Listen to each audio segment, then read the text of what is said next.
The World Chess Championship match 2024 has just begun in Singapore. It is current world champion Ding Liren who is playing against his challenger Gukesh.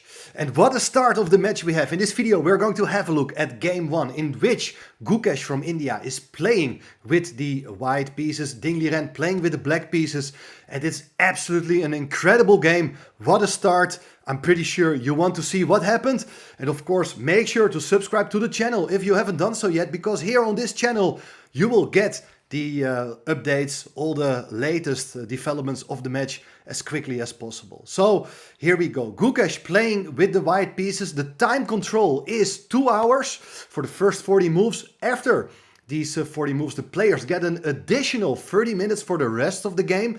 And from move 41, also an increment of 30 seconds has been implemented. So let's dive straight into the action as Gukesh opens with 1e4. Not a big surprise, but it's always interesting to see what have the players prepared for this specific match. And remember, from the last match, Ding usually met the move 1e4 with the move e5 against Jan Nepomniachtchi. But today, he plays differently. He goes for the French defense, and that is quite a remarkable choice, because in World Chess Championship history, only the French defense has been tried 3 times. That's quite remarkable. While the opening is quite reliable and it's actually quite a good way of playing. Let's see what Gukesh does now. d4, d5, knight c3, knight f6, attacking the pawn on e4. And we have, after the move e5, the Steinitz variation. It's the classical variation named after the very first world champion Wilhelm Steinitz. Well, let's see what the players have prepared. Knight fd7. The knight goes back, f4. White is occupying the center with his pawn. Black is going to challenge it with the move c5. And here the main move is knight f3. Has been seen 10,000s of times at the highest level. But here Gukesh is the first one to drop the real surprise as he goes for the move knight ce2. And this idea is actually quite well known, as White's plan is that after the move knight c6, he is going to support the center with the move c3. Look at this beautiful pawn chain, which is nicely supported by the pawns, by the pieces, as White is about to develop the knight. The main drawback of White's system is, though, that the bishop on f1 cannot easily be developed. So you can't have it all. Let's see what Ding does here, as he went for a first serious think. A lot of different ways of playing here. Typical French move is queen b6.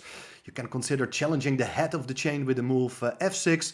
Ding goes for a5. Very interesting idea. Knight f3. And he launches the pawn to a4. What is this pawn going to do? Well, first things first, he is grabbing space on the queen side. And after the move bishop e3, Black played here the move bishop to e7. Flexible move, developing the bishop. You can castle whenever you want. And here, the second big surprise actually is the novelty introduced by Gukesh here, as he launches the pawn, the g-pawn. He goes g4, very aggressive move. And what's the idea of this move? Well, very often you would like to expand on the king side, trying to open up that part of the board, maybe with the move f5. That could be one idea. You can support it with the move knight g3, and maybe later the bishop can come to d3 as well. But Black goes for the move queen a5, adding more pressure to the pawn on c3, as after the move bishop to g2, understandable way of continuing development, Black pushes the pawn to a3. So he's challenging the pawn on b2. It's the base of the chain, which is under pressure. And after the move b3, Black now finally captured the pawn. Pawn takes d4, and obviously you cannot take back with the c-pawn because of that pin on the a5 e1 diagonal. And if you do take with a knight from e2, then your pawn on c3 is no longer protected. So therefore White is kind of obliged here to insert this intermediate move b3, b4, attacking the queen. So forcing the queen to go away. The queen goes back to c7, and now White has the chance to recapture. Not with a pawn, because if you do take with a pawn, then the pawn on b4 will be taken by a knight or by the bishop. But there's knight e takes d4. This is an interesting moment, as White certainly claims a space advantage here. Looks like white is in good shape. But black also has his ideas. As here at this point, Ding brings the knight from d7 to b6. Very important move, as the knight is heading for the c4 square, which is a vulnerable spot in white's position. And well, also it makes it possible for the bishop from c8 to be developed. So how is white going to proceed? I think it's a very important moment where Gukesh should have considered keeping that knight on d4 on the board. By playing the move knight to b5, attacking the queen, he didn't play this move. The queen got to keep the knight defended. If the queen goes away, now the remarkable move pointed out by the machine here is bishop to f1. Now I'm not sure a lot of people would have considered this move, but it certainly does make sense, because I really don't like the bishop on g2. The bishop is much better placed on d3, from where it is operated on two diagonals. It also prevents the knight from coming into c4. So very subtle, important maneuver, but look at what happened in the game and compare this line with the action in the game. So white castled instead. Also understandable, of course, to get the king out of the center. But the knight comes in to c4. And the knight is totally fine here. It hits the bishop. Bishop goes back to f2. And black brings the bishop out to d7. So here at this point, well, after the opening, Ding was down 45 minutes on the clock. Definitely he was surprised here. But now this is the moment in the game where Gukesh really started to think, and probably he realized that his opening surprise maybe not have worked out optimally in the way he had been hoping for, as basically black no longer has problems here. Why? Well, all the minor pieces, they are doing quite okay. They are not standing in the way of each other, and black is still flexible. What to do with the king? Is the king going to stay in the center? Is he going to castle? And well, white is kind of overextended on the queen side with that pawn on b4, and also pawns quite far advanced on the king side. So here Gukesh spent 30 minutes to play this move queen e2.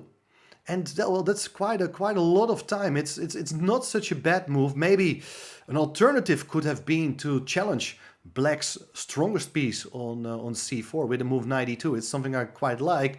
But I would say that after exchanging pieces and put a bishop on b5, black is solving the main problem of his light squared bishop. It's the problematic piece in this opening. In such a case, black is absolutely fine. But queen e2 played. Knight takes d4, knight takes d4. So white maintains nice control over that square. But look now at what is happening here as black played here this move, knight to b2. A remarkable move. What is that knight doing in white's position? Well, the knight is of course supported by the pawn on a3, and the queen is hitting that pawn on c3. So you definitely don't want to lose that pawn. Queen e3 was played, and the rook comes to c8, so renewing the threat of taking the pawn. How to cope with that? Well, you have to use one of your pieces to defend that pawn. The machine says maybe bishop e1, but it doesn't look great to disconnect your rooks. That's not what you would like to do in the opening. And instead, Gukesh played here rook ac1.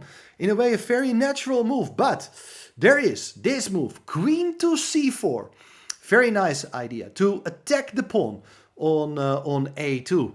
And what had Gukesh here in mind? Well, he is trying to ignore that side of the board and played now the move f5. He is looking for attacking chances, and this is a thematical pawn break in the French classical variation. If, for instance, black would capture the pawn on a2, then probably the main idea here is to play f6 to open up the files for the major pieces, and white develops a really dangerous initiative. So it's understandable that Ding didn't really fancy that option, but instead he played a much better move, as instead of taking the pawn, he played queen d3. He says, I want to exchange queens, and well, if queens are coming off the board, you take back with a knight, and all of a sudden there are serious problems here with the rook hanging, the bishop may be captured, the pawn on e5 is in trouble, the pawn on c3 got to keep support from white's pieces as well. So things are looking quite good here. But what else should white do? White should keep queens on the board. Maybe queen f4, But then, well, this was not played. There is g5, fantastic strike, attacking the queen. If you do take en passant, the queen can recapture. Queen is coming back all the way to g6. And here, there are huge threats like knight e3, forking the queen and rook. Maybe black is going to overtake the initiative on the king side. A move like h5 is strong. Bishop g5, setting up a skewer against queen and bishop. A lot of problems for white to deal with. Anyway, Gukesh went here for the move queen to e1.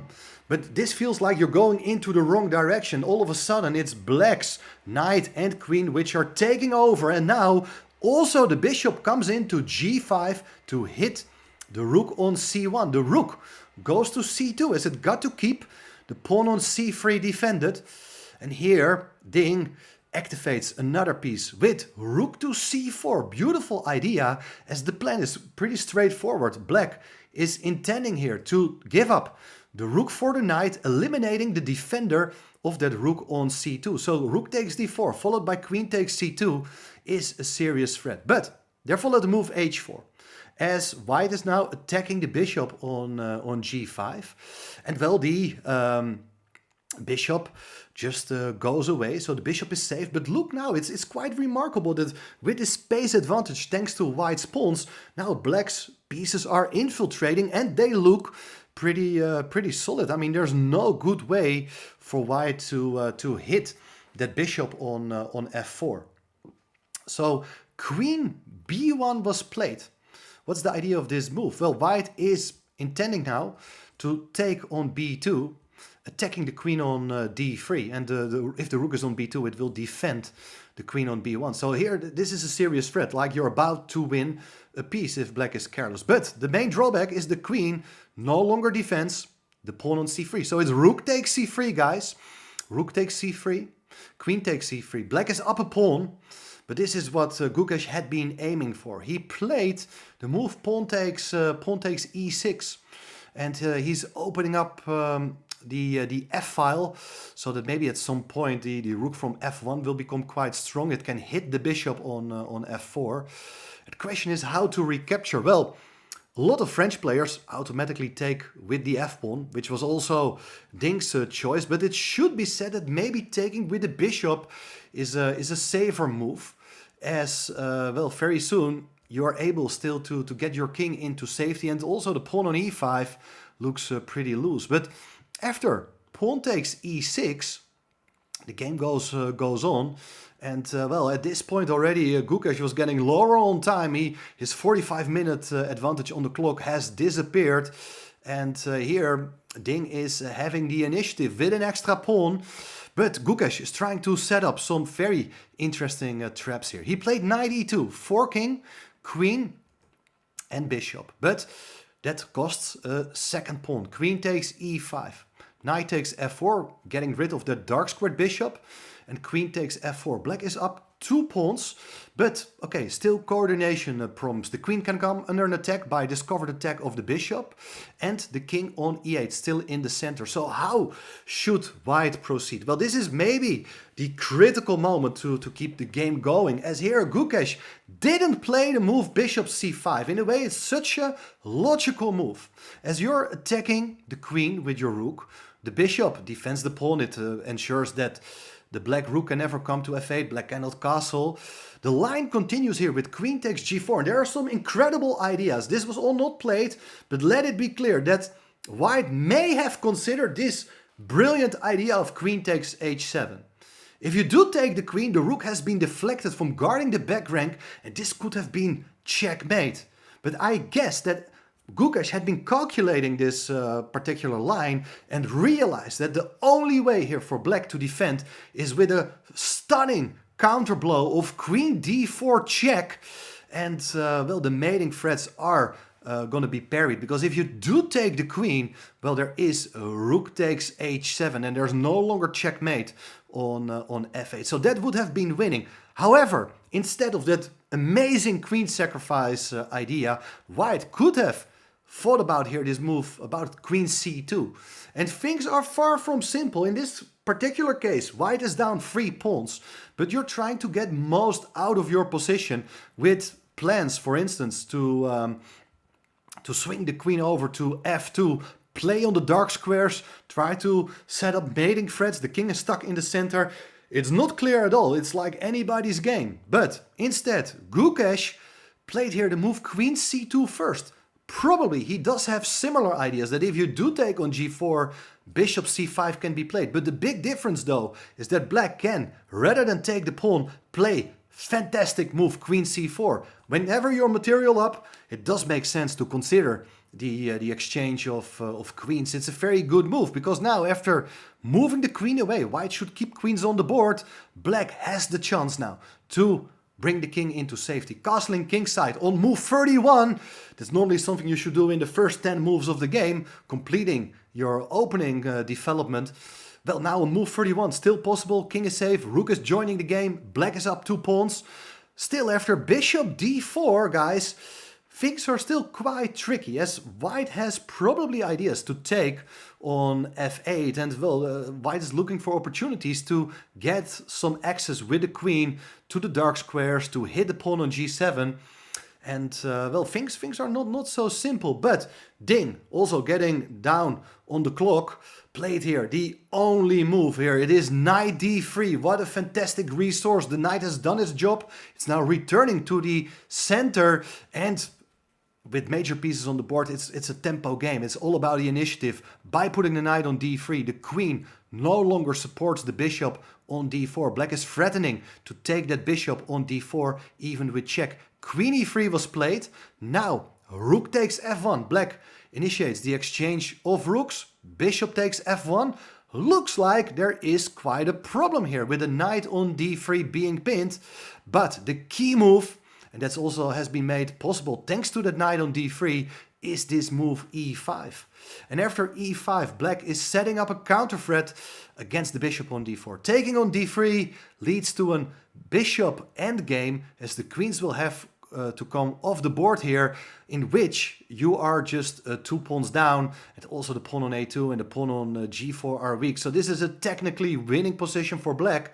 Gukesh instead played here bishop takes e5, grabbing the pawn. Knight takes e5 is not good as it hangs the queen, but by sacrificing black's e-pawn, now the queen is able to take that pawn on g4 with check.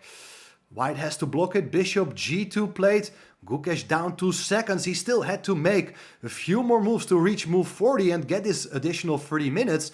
But it all comes too late. Bishop f5. Nice activation of the bishop, defending the knight. Black is up 2 pawns. Bishop on g2 is pinned, so cannot move, cannot take the pawn on d5. Bishop g3 played, threatening checkmate in 1 on e8, threatening to take the pawn on d5. But bishop e4 deals with both threats. Excellent technique. King h2 was played, and well, once again, don't aim for simplifications here. It runs into checkmate on e8, but Ding, super cool, played here the move h6. Very nice idea to create an escape square for the king. Bishop to h3, attacking the queen. The queen comes into d1, threatening mate in the corner. Bishop to d6 played with 1 second on the clock. And well, the game continues, but after queen c2 check, the king goes to g3. Queen takes pawn on a2. Well, let's do the material count here. Black is up 3 pawns, and this a-pawn is very soon becoming a new queen. The last trick in the position is bishop e6 check. The king has only 2 squares to go to, but if it goes to h7, then there is queen takes e4 with check. If you take the queen, there is bishop takes a2, and all of a sudden white is even up a piece. Don't allow that, of course. King h8 was played in the game, and here Gukesh, his resources are no longer there. It's absolutely game over. Queen g2 is a mating threat. Even if white succeeds in dealing with that threat, black can play anything, and the a-pawn is decisive. So here, on move 42, the first result of the match is Ding Liren winning with the black pieces against Gukesh. And I think there are not a lot of people who would have predicted that result for today's game. I thought it was a very interesting game. Gukesh came up with an interesting opening concept, surprised his opponent, gained quite a nice time advantage on the clock. However, Ding played excellent chess. He really showed his class in this game. Maybe a few inaccurate decisions, but altogether he completely outplayed his younger opponent. So that is an excellent start for the Chinese title holder. Well, I hope you really enjoyed watching this game. Let me know in the comments your thoughts on this game, on the match. I will keep you up to date on what is happening in this match in Singapore. Thanks for tuning in. Once again, hit the subscribe button if you haven't done so yet. And well, I'm sure you're going to enjoy this match. Many more games to go. See you tomorrow.